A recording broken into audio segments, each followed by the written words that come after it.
Thank you all for joining us today. My name is, for those that I haven't met before, my name is James Bauman. I'm the Director of Publications for ACUOI, and I also serve as the staff liaison for the Small College Network. So I welcome you all here today. As I say each time, this is a chance for us to get together, talk about specific issues or challenges or topics or victories or whatever that's happening on the campus, share information, give some advice. And lacking that, it's also a chance to commiserate if that is needed. But I will say for the last couple of our meetings, there's been a lot less commiserating. So things are going well. So I'm gonna give that a big thumbs up for everybody. And I know that we have some questions that were submitted in advance, so we'll get to those. But other than that, I will go ahead and turn it over to our network chair, Beth. Good morning, everybody. Just FYI, Pat is trying to get in. He's coming, so you might see him pop in the back. Okay. He just messaged me. So first things first, was everybody okay with me sending out that mass email saying like, hi, here's the dates, so you could like pre-book them? Okay, cool. That was what I was trying to do. I was trying to be supportive. It was a very sad day for my computer because like 7 people wrote back that like 7 came back saying they were no longer in the field. And I was just like, oh, that's so sad. So I updated my overall master guru list every time that happens. So hi, everybody. I'm Beth Ackman. I am in Central New York where it is raining, but when it hits the ground, it's freezing because welcome to Central New York in the winter. So yeah.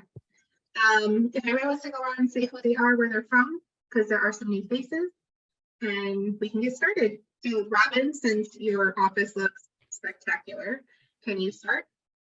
Yes. Good afternoon, everyone. My name is Robin Gagno. I work with facilities and operations at Baldwin Wallace University, just outside of Cleveland. And one of the individuals involved who are sitting at this table or round table or is involved in decorating my office, but I won't give names.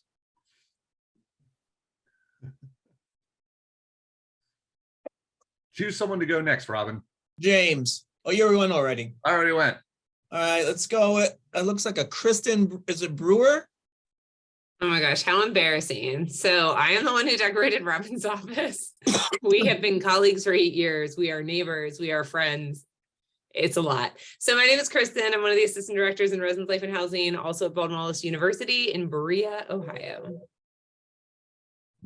Sorry, I muted because I had a call coming in. I am going to kick it to Kelly. Hi, everyone. Good morning. My name is Kelly Porter. I'm the Director of Housing and Residence Life at Yavapai College in Prescott, Arizona. I have to ask where Prescott, Arizona is.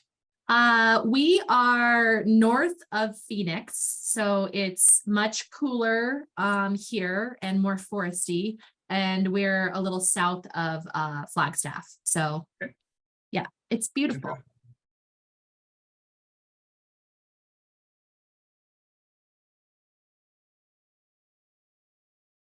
Am I supposed to pass it? Sorry. Yes. I'm going to pass it to Debbie.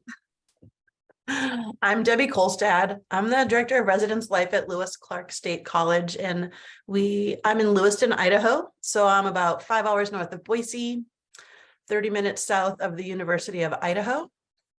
If anybody's obsessed about what's happening there. And I'm on the Washington border, and I actually live in Washington. And I just did the same thing, and I'm going to pick Hannah. Thanks, Debbie. Yeah, everyone, my name is Hannah Tolliver. I'm the Assistant Director for Residence Life at Berea College in Berea, Kentucky. So Kirsten, Berea friend here, just across the state line. You have to excuse me, I'm a little sick today. I'm working from home. So you hear I've got a little congestion here, but I'm really excited to be on here.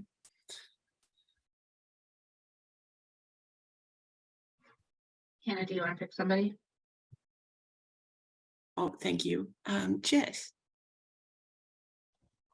Hi, friends. I'm Jess Schweitzer. I'm the Director of Residence Life at Westminster College, soon to be Westminster University, in Salt Lake City, Utah. And I think, Jimmy, have you gone? I'm going to pass it to Jimmy. Thank you. Hello, everyone. My name is Jimmy Whited, and I'm the Director of Residence Life and Housing here at Roanoke College in sunny Virginia. And I say sunny because its sun hasn't shone in, I don't know, 3 weeks, 4 weeks. So, constant rain. But anyway, Director of Residence Life and Housing, and love it. I think that's everyone. Meredith, do you want to introduce yourself just so people know why you're here? And then Steve, I see you popped on, but I don't know if you're able to talk or not. And then you can go, Steve. Good afternoon, folks. I am Meredith Dixon. I am the education program coordinator for Kuhawai.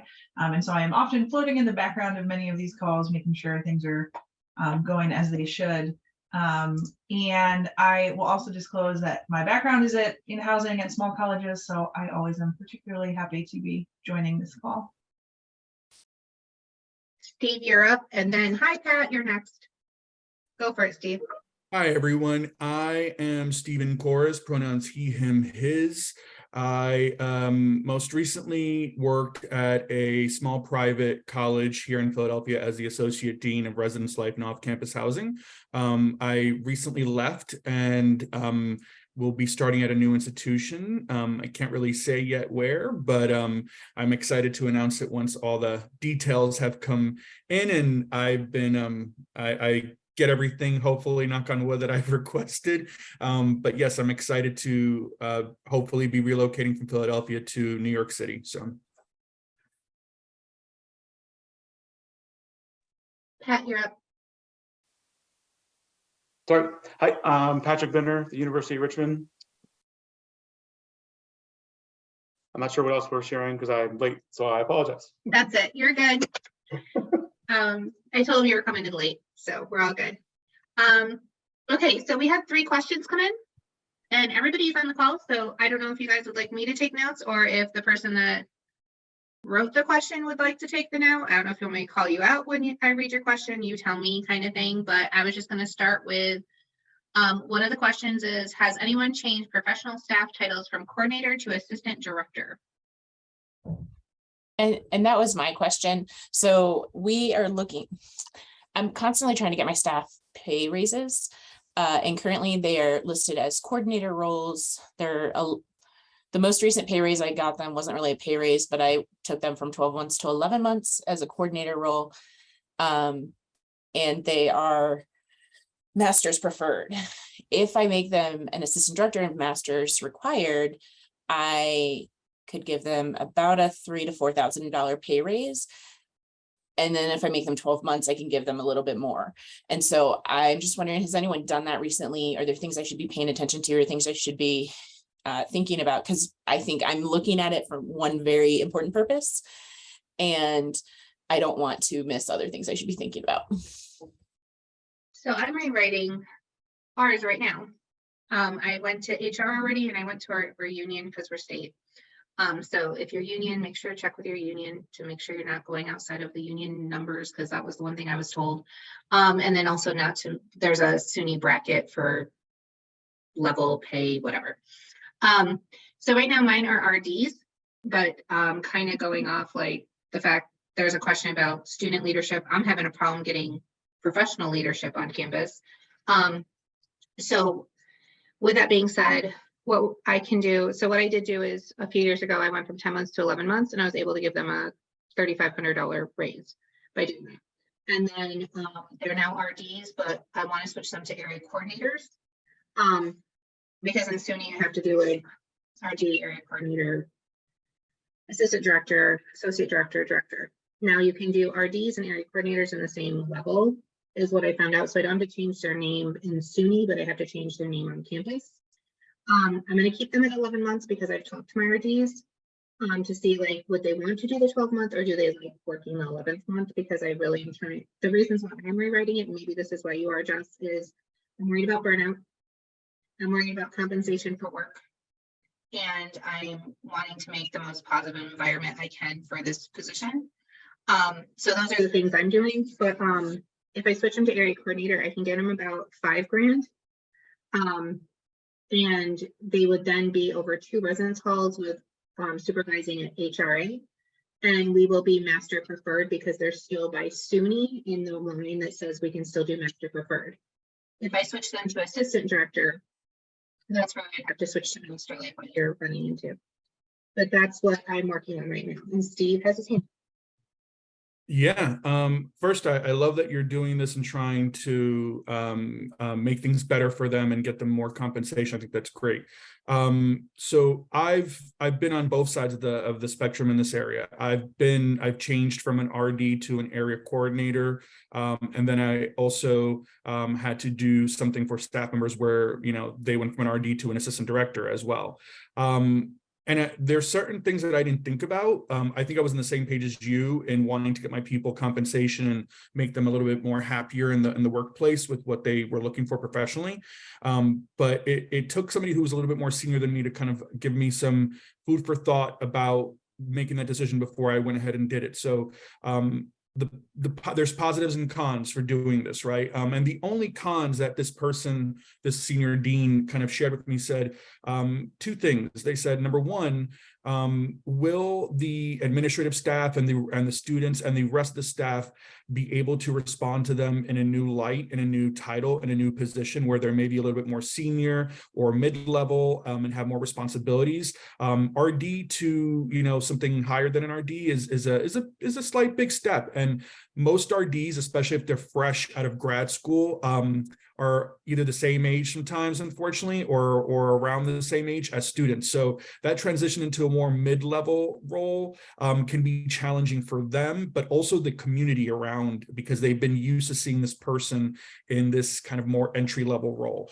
So kind of thinking about those things. And then the other thing that I didn't think about too was when people get obviously promotions, which is a great thing, right? And when people get title changes, they often tend to stay a couple more years or a little longer. And if you have an RD who's already been there for maybe 3 years or so, and is already feeling burnt out and maybe kind of ready to move on, and you as a professional and as somebody who supervises them can kind of see that they're really ready to move on to another institution, to a higher position, to a new environment where they can be challenged in a better way.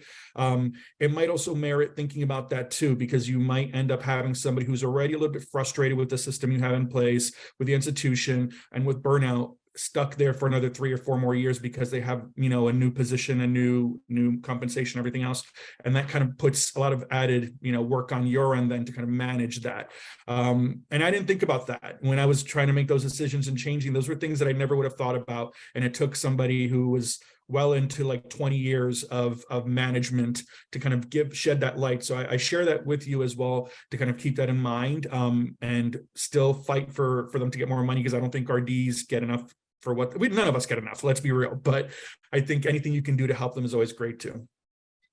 Going off what Steve said, because I had those conversations, because I literally went to HR and to the union and to my VP and to some other people and said, blow holes in this. Like, this is what I want to do, but what are the questions I need to know answers to? One of the other things that was brought up is a lot of my staff is moving on at the end of this year. Like, they've already found new careers. So it would be new hindsight. The other thing is I have to add that they have to have 1 to 2 years of experience before they can apply for this job, because of a similar comment was made, like, they're the same age. But that's not cool. And like, you're letting someone like straight out undergrad go into this level, into this role. Yes, we know it's like an on-campus title to help with these things, but you have to understand it also has more. Like, I had to change the program and like their performance program, stuff like that. So it was a lot of asking questions. And what I would say is, don't keep it to yourself. Like, send it out to others. Let people ask you questions, give you feedback. Because like what Steve ran into, what I ran into is, it's a process. It does not happen overnight. And also, you want as much positive and negative feedback in it to get that. And James is writing in the chat, just talk, buddy, just talk. I'm the fly on the wall. You're all the experts. I just listen and learn. I would say, this is Jimmy from Roanoke College. Hey, Patrick, how you doing? So we transitioned about 7 years ago, right before I started here, from area coordinator to assistant director roles. And the transition was a natural one because at the time, all of the area coordinators had collateral roles in other areas. So as they separated those off, we said we want folks to focus directly on community development, running a community, having a neighborhood council. We want programming. So a lot of the things that we did in order to build that role, if you will, was to focus solely on residence life, the community aspects, and in community aspects are also being on duty and training, staff selection, which is normally the things we do, but also working with volunteers and things like that. So we've had it now for 7 years. It is once it takes hold, I mean, in two years, it's fine. Like you will have always been doing it that way. And so I think initially there is a little, it'll be uncomfortable for some people who've been there for a while, but I tell you, it does get easier. You'd be surprised at how much more time and how much more effective assistant directors, just by changing their title and kind of changing their focus, how much further you'll get with their development and the development of your department and departmental goals. So I'll just say that was a huge step for us. I stepped into first year of assistant director role. I inherited as a director. You've got brand new assistant directors. Here you go. What are you going to do with them? So it's quite fun. And we kind of got to build the job hand in hand. So that's also a really good way to get them involved. And like, what do you think you should be doing? You know, what are the things, what are your passion projects? What are the things you would like to be working on? So that's just a little food for thought there from somebody who's had them for a while now. I should also add that we're a department of 3, and right now we're down a person. And so the one coordinator I have is actually doing the job of an assistant director because they've picked up so much extra. And so for me, it is especially with our name change happening, I know it sounds so silly, but we're in big transition as a college, soon to be university. And so for us, for me, it seems like a good time to push that issue. My boss will tell you I push pay raises for them constantly because they don't get paid enough. They're not making $40,000 a year. And so I'm going to keep pushing until they make something that is more livable. Yeah, but just you raise like the key point, because my question was going to be, what are your numbers looking like? Because the smaller schools, I mean, like I've interviewed people who were a director of residence life, you know, and to be at an assistant director level, you know, just because of the scale. So it's looking at all those things. And we've had people who have left being area coordinators here to go to, you know, big state U and be an RD because of how the systems are tiered.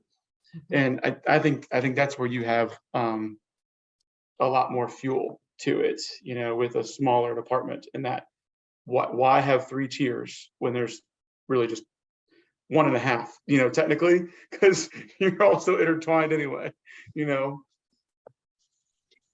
Also use the KUI information. So in the library, there is updated statistics of costs that people get paid, because you will see that not making 40,000 right now for an RD is just crazy, because a lot of schools have gotten to at least the 40,000 marker. But like that way you have that research when you go and talk to the higher ups, because I'm grateful that I'm at SUNY now because I'm able to get, yes, the campus housing index. Thanks, James. And it's always good to have that additional resource, because at my last college, it was a small private, I made 42 as the director. And my RDs made like nothing. And they're like, well, they have housing. So what bills do they have? And I'm like, they have student loan debt. They have cost of living. They need to buy groceries. Like, come on, y'all. They have cell phones. They have car payments. They have, like, do I really have to do this? And when I was there and I fought for them to get a pay raise, I did use the campus housing index. I also showed them like, yo, I'm not asking for one for me, but do you see where I get paid compared to like colleagues of like, that we play against for sports and all that, and we got more beds. Like I did all of that. So definitely have your stats with you. of other colleges, because that's an easy thing if people start blowing holes in, like, oh, where'd you get these numbers from? You made them up. No, I didn't. Here you go. Have a nice day. And pull out the colleges that you always have to go against for like your statistics. So like, who does admissions compare you to? Who does athletics compare you to? Use those colleges and call your colleagues and say, yo, I'm trying to figure this out. I'll share the information with you when I'm done. Not to sidebar too much, but I'm always amazed when I hear people making 40,000 or less in our field, and this is to this day, and this is, you know, the issue that I think we're facing in our field, and why there's so much turnover, and why there's so many people rather leaving the field and going to corporate or going to other kind of avenues in higher ed that pay a little bit more. And to kind of note with the argument about, you know, well, you know, they don't need more money because they have free housing. I think it's always important to kind of push back on that with HR, especially. I had to once kind of explain to HR that the free housing is not, I don't look at it as part of this compensation. That's kind of a requirement that we're making them be here to be on call, right? So I said it's kind of like giving them, you know, telling them here's your office, but you don't get a work laptop. You need to figure that out on your own and kind of, you know, buy your own laptop. That's kind of, you know, the same thing if you think about it, giving them office supplies or a work laptop. We give them housing because we need them to be there to do the job that they're doing. So it's no different than a work computer or a pen or a notepad. I know it sounds trivial and makes it minimized, but it's a good argument and analogy to use, because you can say, sure, okay, then they don't need housing. Let's give them more compensation. And then you push back and can say, well, now how do I have an on-call staff if I have folks living, you know, far away from campus? Because they would choose, most people would choose the money that they're getting and, you know, housing as a bigger salary. And they'd probably be able to live with that as well. But HRs and schools obviously, you know, try to avoid that. Well, and the thing to keep in mind is in most places, if we're required to live here, we can't count their salary. That is how I actually used the campus housing index to get their pay raises before. It also helps that for me, the University of Utah is literally just down the street. And I was able to point out recently that they got a pay raise and their RDs were making more money than I am. So let's get my staff a pay raise and let's get them where they should be. Thank you all. This was really helpful. One quick question to add on to that, again, not to hopefully derail things, but I've heard, and the instances I've heard of this have been at the large public institutions, but where the university's HR system is sort of, you know, whether they call it the roadmap or whatever analogy they use, like, you know, and they're doing it across the board and sort of reclassifying people all over the place. Does that ever happen? Does that happen on the smaller campuses as well? And so like maybe there's part of a larger initiative that the housing needs to be worked into in that regard. I'd say yes to that, because our university does everything is set at a certain grade and they put everything in a rubric to make a decision. And it goes back to what we've all been sharing, is educating the difference on what the residence life and housing is compared to the other 99.6% of the jobs on this campus, because they can't be put into the same. I mean, an assistant director within residence life and housing isn't your equivalent to your assistant director even within student activities, or the many assistant directors that are within Admissions. Admission. Thank you. I was gonna leave them off the table because I love them, but yes, because everyone starts as an assistant director in admission.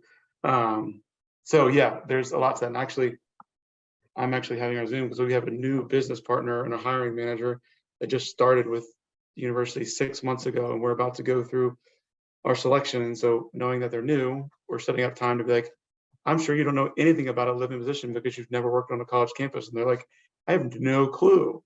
So we go that extra mile to be like, let's walk around, let's let you see this. And that's when they like mind just blown. They're like, I thought I knew how things worked after 5 o'clock, but I have no clue. So The other thing is they like to say, here's these tiers, but they have housing provided. So housing we're going to say is $30,000. So that's how we can only pay them $20,000. Have you looked at their apartments? have you given me money as the director to update their apartments? Like, no. And there's no, like, rent in this area does not equal 30,000. So you have to have that conversation nicely with them, because your staff then looks and sees that the assistant directors of admissions, and there's like double the number of admissions people for housing. And they're like, why do they all get to get started at this amount? Because SUNY's all public and get started this amount. Like, guys, we're trying. But yeah. One of the things I would just share is we had the conversation fairly early on about the assistant director, is that if you serve on call, your housing is compensated. So that's the equivalent, because we do not pay for being on call, but if you're on call, your housing is compensated. So that's how we kind of took that conversation off the board. So it worked. It's not perfect because not everyone will buy that, but there is an expectation that they're on duty, but then they're in their office the next morning. So how do we compensate for that? So, I mean, I'm super easy in saying you should go home, you know, block off your calendar for some reflection time or whatever. But the idea is that if they have to be on duty and are expected to be here, then their housing is free. Like it just, and so now let's talk about what they're compensated. So that it could help. Well, I totally just wrote that down. I'm totally putting that into my, I mean, it's been a work in progress. This isn't something you can just do overnight, but I like that because they are the only staff that's on call. And I do the same thing. And then people get mad. They're like, well, they're living here. And I'm like, yeah, but it doesn't mean that they should work 8 to 4 and then turn around and work all night long. Like, we're not all doing this. There needs to be work-life balance. I don't need my whole staff to quit the 3rd week of the semester. I like that though. Thank you. I'm stealing that. Okay, can we move on to the next question, or do we still want to work on this one a little bit more? Elizabeth, I just want to, I mean, I'm sitting here like we're all sitting here going, right?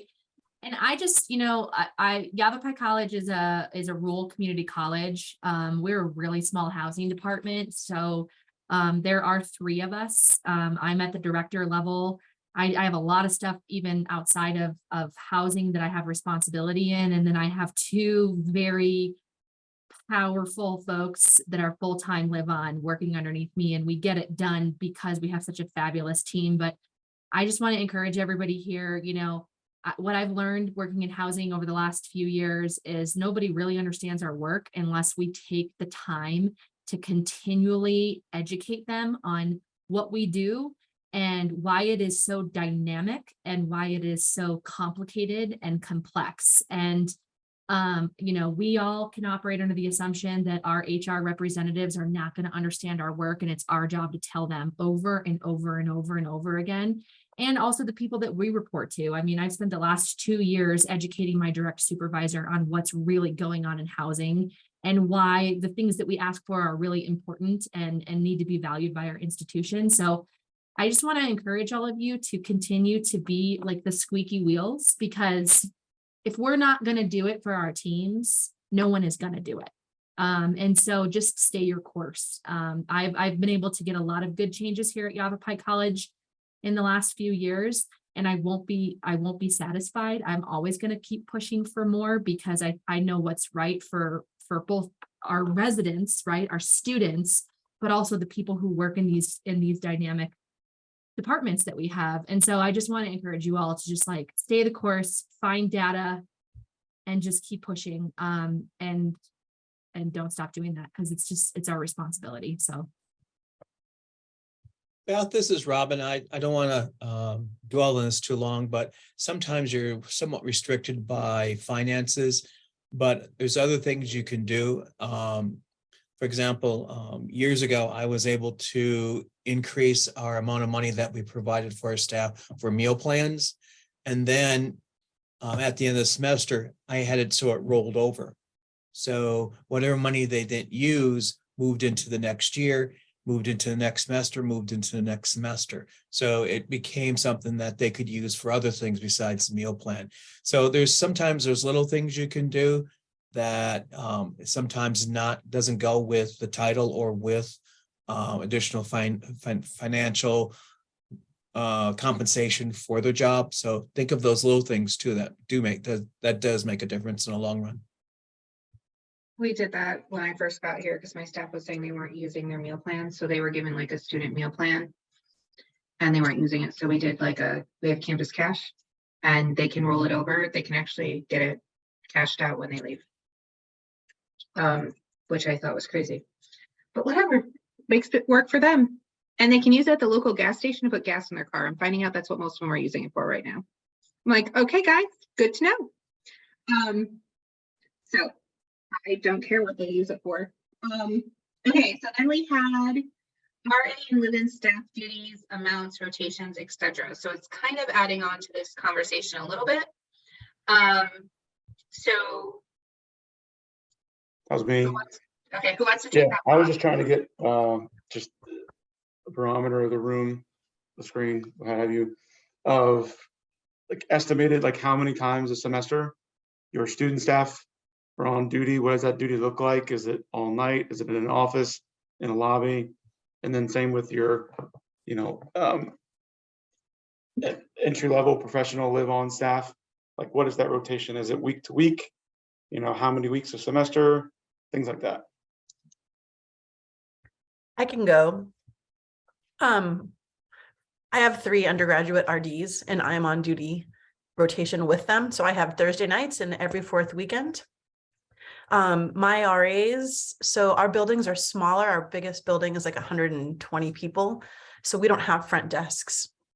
We have 2 RAs on duty a night and they walk buildings together on 2 rounds. One of the things that I inherited when I got here was that after midnight security does lockouts. And I was shocked because I've never, this is my 7th campus and I'd never worked anywhere where security would do lockouts after midnight. So the RAs can actually sleep unless they get a real call. So that was one thing that I thought was really helpful for them. The RAs are on duty from 5 p.m. to 8 a.m. like normal and on all weekend long. But yeah, they do rounds in pairs.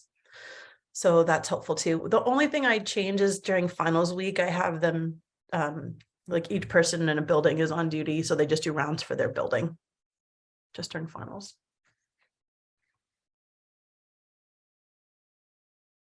I'll just add to that. One of the awesome things here at YC is that we actually have a full-fledged police department on our campus. And so it is just like such a blessing to have that for housing. And so we've actually made a lot of changes to the way that we staff our RAs this year. We don't have any graduate assistants. We don't have anything like that. We have 3 pros and then we have 6 RAs right now.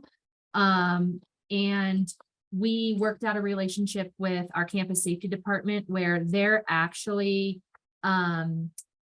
providing coverage in our residence halls starting at 10 p.m. each evening. And so the RAs are currently working 1 evening shift a week between 4 p.m. and 10 p.m. and then they're done. They go to bed, they go about their business. Phone calls at that point transfer from our 24/7 resident line that students can call to campus safety automatically. Campus safety does rounds, they manage lockouts, they do a ton of stuff. And it's just been so wonderful because we've never had a happier group of RAs and our RA retention has never been better. So we actually are getting ready to start RA selection for the 23-24 academic year. And they're basically all coming back and they're super excited about it. So I think we're going to hire 1 position because we have 1 person who's going to complete their degree. And they're all really good, solid RAs. And so I would just encourage everybody to think about ways that you can make the RA job easier and lighter and more enjoyable. And again, we have the privilege of having a campus safety department that is willing to do so much that we're able to do that, which just keeps them in this really nice community-driven position with the residents, and they get to focus on that stuff other than sorry, we need you to be covering until 4 p.m. So it's pretty great.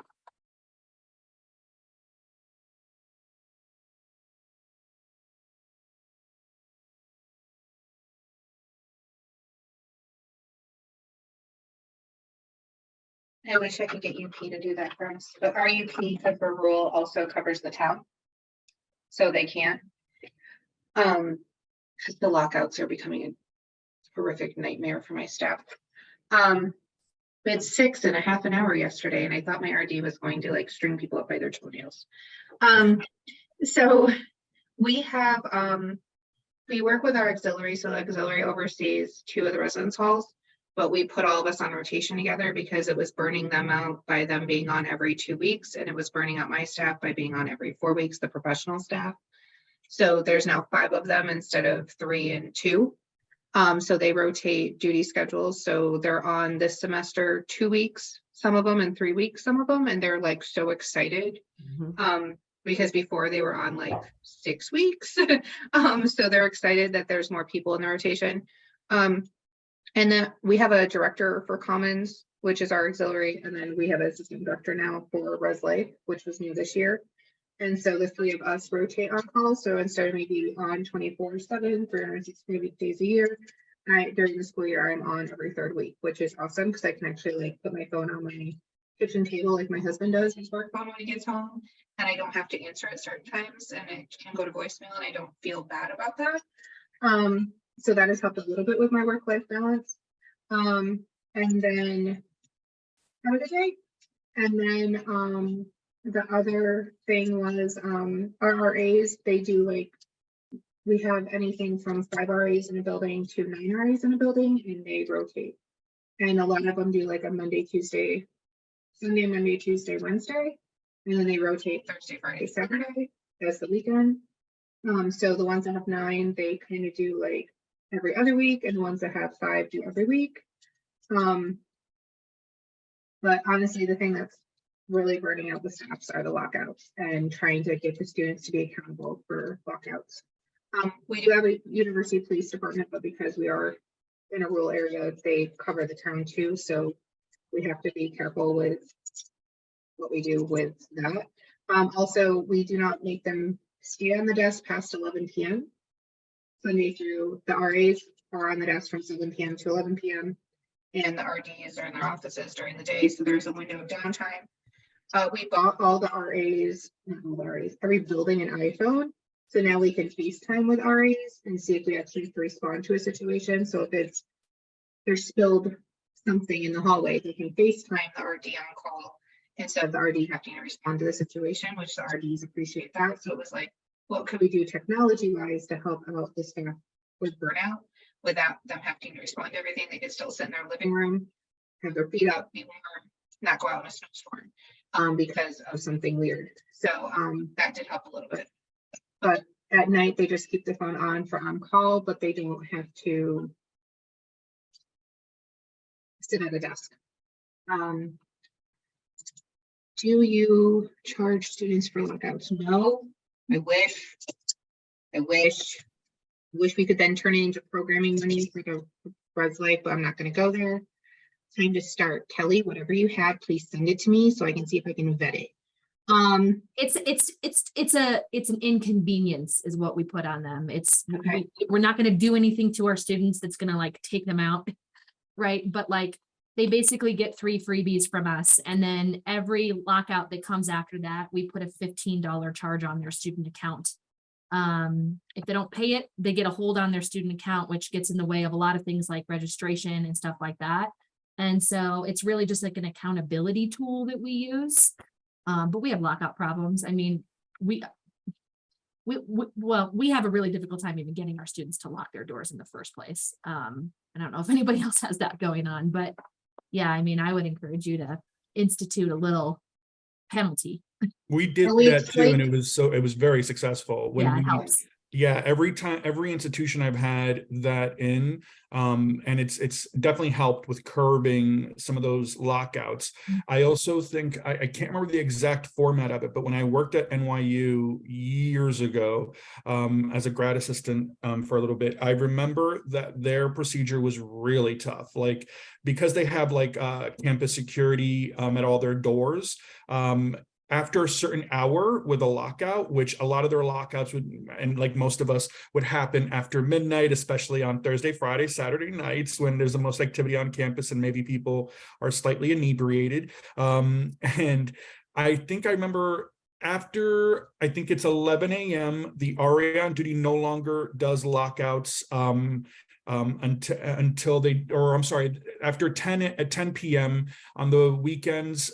And I think the weeknights, they don't do lockouts after 10 p.m., but they come down, the RA on duty comes down every 3 to 4 hours after 10 p.m. to do a lockout. So say you're locked out at 11, the campus security will say, just sit there. They'll be down at around 1 a.m. And that's just an effort to kind of curb that, but also to not, make it where the RA is consistently waking up every 15 minutes, which at a big, school like NYU could be problematic. So they would come down maybe 2 to 3 times throughout the course of the night after 10 p.m. And if you were locked out, there was no mercy. It was just, well, you can have a seat right there and somebody will come down in the next 3 to 4 hours and let you into your room at that point. And that was really effective for them, I will say. I don't know that I can get away with doing something like that at any of my other institutions, but if you can, I would definitely implement it. It'll definitely curb those lockouts late night as well. So we just had a parent rip us one about lockouts. Yeah. Really short story.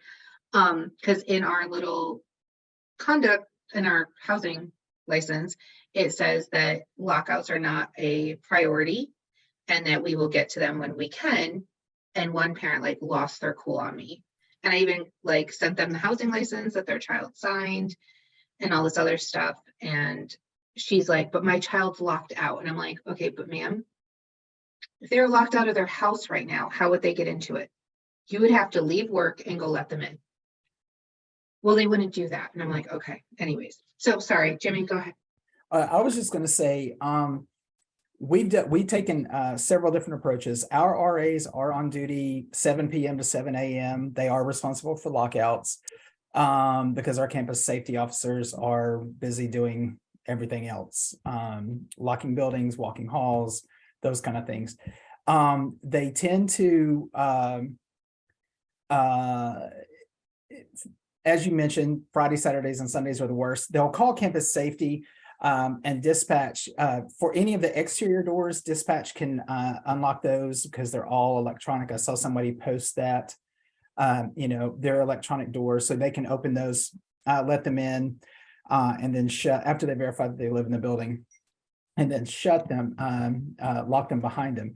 But for rooms, the RAs will have to go. One of the things that we institute is we have head RAs. And so RAs are on duty usually maybe 3 times a month because they do it by nights. Our head RAs manage that schedule for them. Head RAs tend to be on duty. We have enough so that they're on duty 1 week a semester and usually 2 or 3 other days where they split it up. So it's not too cumbersome for them. And they're there to help with any of the lower level things. Like, for example, they can't get in touch with the RA, campus safety will call the head RA on duty. But also they'll deal with, if it's a party that needs to be breaking up so that the professional staff, myself, the associate director, or either of the 2 assistant directors don't have to respond to, just a party in a room or something like that. So the head RAs, we train them, they get paid extra, but they manage duty calendars, they manage the expectations for rounds, they do all of that stuff for us. And we found that it's become a very powerful, if you will, tool for us when we're trying to evaluate, the RA role and the head RA role. We found the most value comes with duty. It just does, because having a head RA on duty to back up the RA, usually we have 1 RA on duty at a time, 1 per area. So 3 RAs on duty every night and 1 head RA every night. So it's 4 people on duty. So that limits the number of calls that we get. We get called if there's a transport or, a physical altercation or, anything like that. So it makes duty more important to the RAs. It makes duty more important to the head RAs. And they take a lot of ownership in that. And sometimes they do get woken up at 2 or 3 o'clock to let someone in. And they know that. So, but they understand that, well, I've only got one more time this semester. So, so it tends to work itself out. But I was just going to add, we're fairly traditional in that, but having the head RAs in a rotation as well certainly helps us. Okay, everybody. So would it be okay if we moved on to the last question, just because we're we're almost to the 10-minute marker and I want to make sure everybody's questions get asked. The person that asked this question isn't here, but I think they got enough because they sent me a message. But the question was, are you noticing there's a less students applying for leadership roles across campus? Now, Kelly is not having that problem and we all need to steal her idea. But how about other people? Are you seeing that? And Kelly, I'm saying that because I'm totally jealous, not because I'm anything else, I promise. Because we are having an issue, especially our male population, and then them meeting the requirements to be an RA, like don't have conduct. So is anybody else having, thanks Pat, is anybody else having any concerns like that? And what are some fun things you do to get that recruitment up in numbers? So just saying, yes, while nationally, male students are found to be responsible at a higher level, male and female identifying students break the policy at the same level. Anyway, but no, we do, we're not hurting, and it's been great. We're fortunate, for a good year. We really go out there. I mean, we go to the student groups. We do a lot of targeted social medias. We will tap RAs that are in certain groups that we know serve as a good pipeline for us, stealing from my admission colleagues, and we keep that going. Whether it's certain clubs, groups, organizations, and we keep those relationships built, and it helps us tremendously. And we start really on day one at move-in. By talking to the students, we see engaging quickly, and just kind of tapping them to be like, hey, do you want to help me do surveys for what the floor wants to do? And they're like, yes, because that's my chance to meet friends on the floor. And so we dive into it super quick. I mean, this year we have 90 RAs and 74 applied to return with us. And now we have 90 people we're interviewing on Saturday for about 20 roles. It's going to be a long day and some upset people after that. But I mean, for us, it's been really hitting those pipelines that we know our admission staff does when they know they've got a pocket in Texas that's going to keep feeding the school. We just keep going to it over and over again. So building off what Patrick said, we're in a similar situation.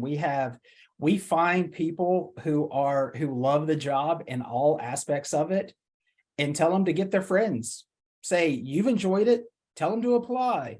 We're going to be in a very similar situation. We have our head RA role this year. We have like 10 or 11.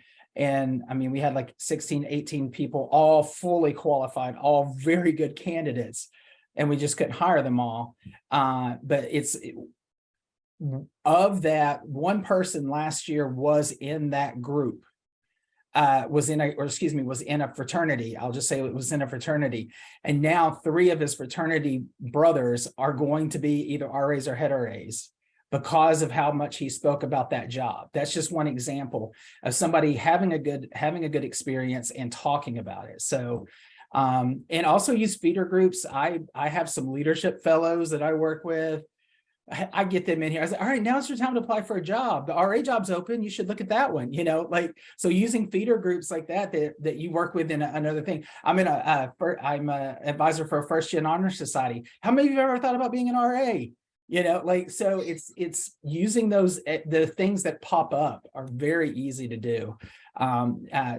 It comes naturally after a while. Pretty much I'm always advertising. So, oh, you should apply to be an RA. Even sometimes during student conduct, because I find they make it make a very good example, and they learn their lesson. So it's really pretty cool. I agree with you 100%. I've actually been very successful in always recruiting from big groups like the orientation leaders, if schedule permits, Athletics has been a huge help to me over the years. Finding those student athletes who are exceptional, both academically, but also, as a student, as an athletic leader on campus, can also transition into being a leader as an RA. The fraternity and sorority community has always been my largest area to recruit from. They tend to be people already that are very engaged on campus, have a certain love for the campus because of their values in the organization, probably already have to do a lot of community service and already understand policies and procedures and risk management things through their organizations that apply well to being an RA. So those have always been student government as well. Those have always been some of my best areas to recruit from.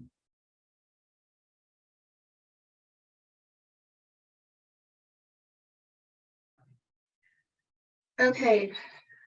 Thank you guys. I'm writing this all down. I would love to know how like some of you guys, because we all have small staffs, can get all this stuff done. And if you can show me like how you turn back time or add 4 hours in your day, I will steal that and not tell anybody how I learned, because I really don't know how some of you guys do this stuff. So these are amazing ideas, and I'm going to send them to the person that asked, but I'm also writing them down for my own knowledge so that I can work on the recruiting changes.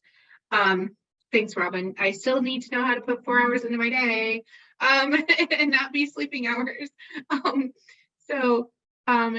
Really quick, because we have 5 minutes and a lot of people have had to jump off to other meetings and I don't want to be taking up anybody's time.